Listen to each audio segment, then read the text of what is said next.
अस्सलाम वालेकुम नाज़रीन, मैं हूं आपका होस्ट हाफ़िज़ अब्दुल्ला और हम देख रहे हैं पॉलिसी क्लाइम्स। तो नाज़रीन, आप सब लोगों से गुजारिश है कि चैनल को लाइक, शेयर, सब्सक्राइब लाज़मी कीजिएगा और अगर आप हमें फेसबुक पे देख रहे हैं तो हमें फॉलो लाज़मी कीजिएगा। नाज़रीन, मैं बात कर रहा हूँ फैसल वोडा की। फैसल वोडा ने खुलकर बता दिया कि अली बिन गन्नापुर उस दौरान कहाँ थे, यानी कि जो एहतजाज हो रहा था जहाँ पर उन्होंने टी चौक पे पहुंचना था, उस दौरान वो कहाँ पर थे, वगैरह वगैरह हर एक चीज़ उन्होंने पूरी टॉक शो में बताई है। आइए पहले पूरी टॉक शो सुनते हैं, फिर मज़ीद डिटेल में बात करते हैं।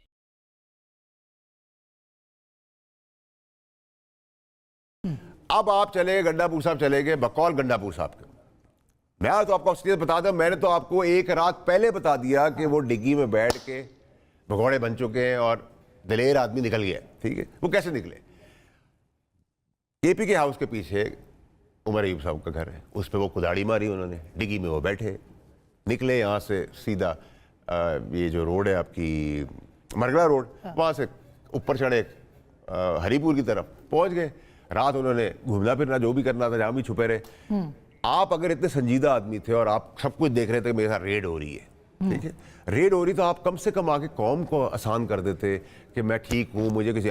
आपने पूरी कैंपेनिंग करवाई इदारों को बदनाम करने के लिए। अब वो ओहदेदारान पीटीआई के और वो तज्जिया निगार अपना मुंह काला करा के छुपते फिर रहे हैं, जो कह रहे थे इदारे उठा के ले गए। ठीक है, मिसिंग पर्सन नहीं था सर, ये तो ऑन द रन था।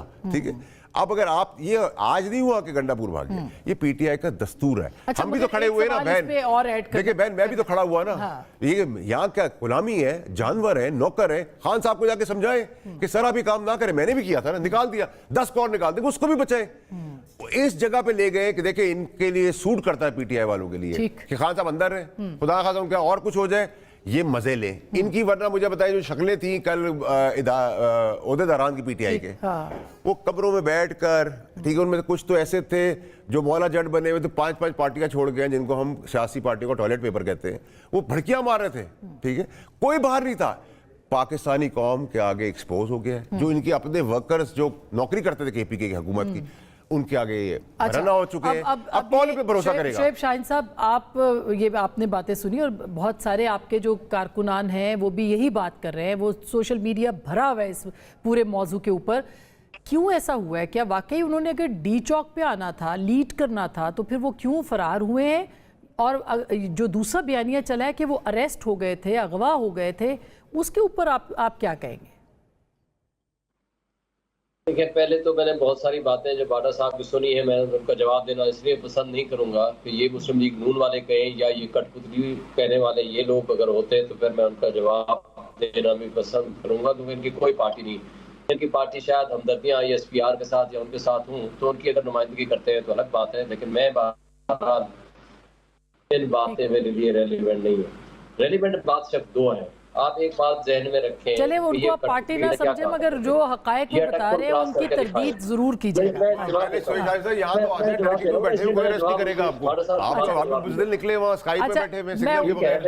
जी जी, चले मेरे दोस्त हैं, आप मुझे जो कहेंगे मैं बुरा नहीं मानूंगा, वो भी आपका पता है। आप मुझे साहब जो कहेंगे ना मुझे कुछ बुरा नहीं लगेगा, आप मेरे दोस्त हैं। जरा सुन लेते हैं। जी जी शोएब साहब, फिर जवाब दे दे प्लीज। जी ठीक सर, जिनसे हमारी बात है मैं उनकी बात करूं। देखें, ये कठपुतली वजीर ये कहा करते थे कि ये अटक पुल क्रॉस पाए, ना सिर्फ उसने अटक पुल क्रॉस किया, वो डी चौक में पहुंचा, उसने आके तकरीर की। मैं एक बात आपको बता दूं कि ये सेकंड लीडर है इमरान खान के बाद, तो डी चौक तक पहुंचना सिर्फ उनकी कामयाबी है शोएब साहब। देखें, सिर्फ डी चौक तक पहुंचना, रुकावटें देखें, तमाम तर रुकावटें, बदमाशी और जितनी उनके ऊपर शेलिंग की गई, ये पाकिस्तान की तारीख में इस तरह की शेलिंग, इवन हेलीकॉप्टर से शेलिंग की गई या ड्रोन से की गई, और ये सारी चीजें हमारे पास रिकॉर्डेड हैं, ये उसको क्रेडिट जाता है। हेलीकॉप्टर और ड्रोन से? जी वो की है उनके सर, मैं तो मुस्तकिल ऑब्जर्व करती रही हूँ, मैं 2-3 दफा गई हूँ। अच्छा चलिए, तो F-16 भी उतरा था, अच्छा चलिए, ये उनके काफिले के ऊपर हुआ है और ये सबके सामने हुआ है। और इसमें अच्छा, काफिले पे मैं समझी डी चौक की बात कर रहे हैं, ठीक, उसकी फुटेज दिखा दें। नहीं, काफिले पे जो वहां से आ रहे थे मोटरवे से, वहां काफिले पे हुआ है। और दूसरी बात आपको बता दूं, इन कठपुतलियों का सगा भाई वजीर आला था और उस वक्त उनकी हुकूमत थी, और नवाज शरीफ आ रहा था एयरपोर्ट पे और वो एयरपोर्ट तक नहीं पहुंच पाया। बिल्कुल सही बात है। वो हमारे उनके ऊपर वर्कर्स फिर आपको पता है ना क्या इल्जाम लगा था कि उन्होंने किसी के कहने पे वो नहीं पहुंच पाए लगाए। तो फिर क्या वैसे ही इल्जाम अल यमीन पे है? मैं आपको कंपैरिजन हाँ। अच्छा, उसके अलावा आपको एक दूसरी मिसाल भी है। जब ये आए थे, यहाँ से वापस भेजे गए थे नवाज शरीफ को, शायद एयरपोर्ट इस्लामाबाद से, तो यहाँ एक बंदा नहीं पहुंच पाया। आपको ये भी याद होगा कि साइयद के बावजूद पूरा पिंडी इस्लामाबाद नहीं, पाकिस्तान बंद होने के बावजूद हमारे वर्कर्स पहुंचे, जो हजारों की तादाद में इस वक्त भी अरेस्टेड है, और कई दिन से उनका प्रोटेस्ट जारी है।